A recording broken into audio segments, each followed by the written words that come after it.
আমরা নিজেরা সাধারণ মানুষ যারা আমরা কিন্তু নিরাপদ মানসিকতায় চলি না, আমরা নিয়ম কানুন মেনে চলি না। আর সড়ক দুর্ঘটনায় যে হারে মানুষ মারা যায়, উগ্র মানুষ মারা যায়, মানে পরিবারের ধ্বংস।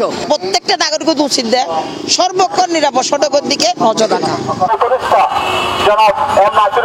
সড়ক শৃঙ্খলা ফিরিয়ে আনিবেলে এবং নাগরিকসকলের সচেতন করিবেলে সম্মিলিত প্রচেষ্টার বিকল্প নাই এলে মত প্রকাশ করছে বক্তাসকল। তারা হইয়ে আরা চাই চট্টগ্রাম নতুন শুরু হোক নিরাপদ সড়ক ব্যবস্থা, দখলমুক্ত ফুটপাত এবং গাড়ি ড্রাইভারসকলরে ভালোভাবে প্রশিক্ষণ দিয়ে না রাস্তার মধ্যে নামাই বেলায় অবিলম্বে আর সড়কে মানুষের চলাচলের উপযোগী গরম করবো।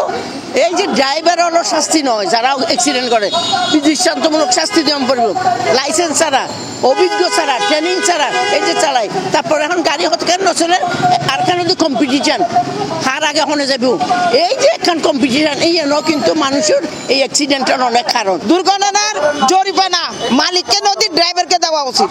যদি ড্রাইভারকে দেয়, ড্রাইভার এই দুর্ঘটনা থেকে বাঁচার চেষ্টা করে। বুধবার সকালে জাতীয় নিরাপদ সড়ক দিবস উপলক্ষে চট্টগ্রাম জামাল খান প্রেস ক্লাবের সামনে পলিসি ইনফ্লুয়েন্স গ্রুপ চট্টগ্রাম ও ক্যাবর যৌথ আয়োজনে মানববন্ধনত বক্তাসকল এইসব কথা হয়।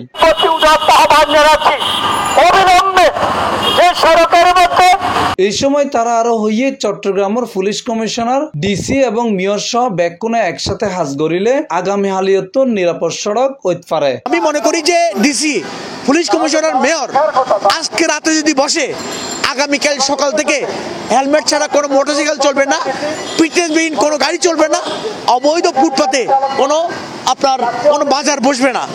তো আজিয়া সাইডে আমরা এই চট্টগ্রাম নতুন এই মেসেজ দিতে চাই, আমরা সড়ক নিরাপদ করতেও চাই।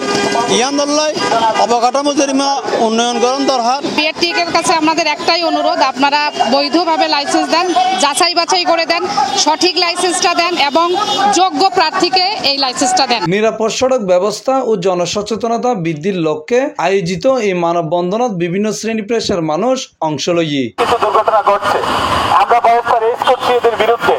আমাদেরকে আরো বেশি প্রতিবাদী হতে হবে। Mohammad Nizamuddin Tipu, C+ TV, Chittagong.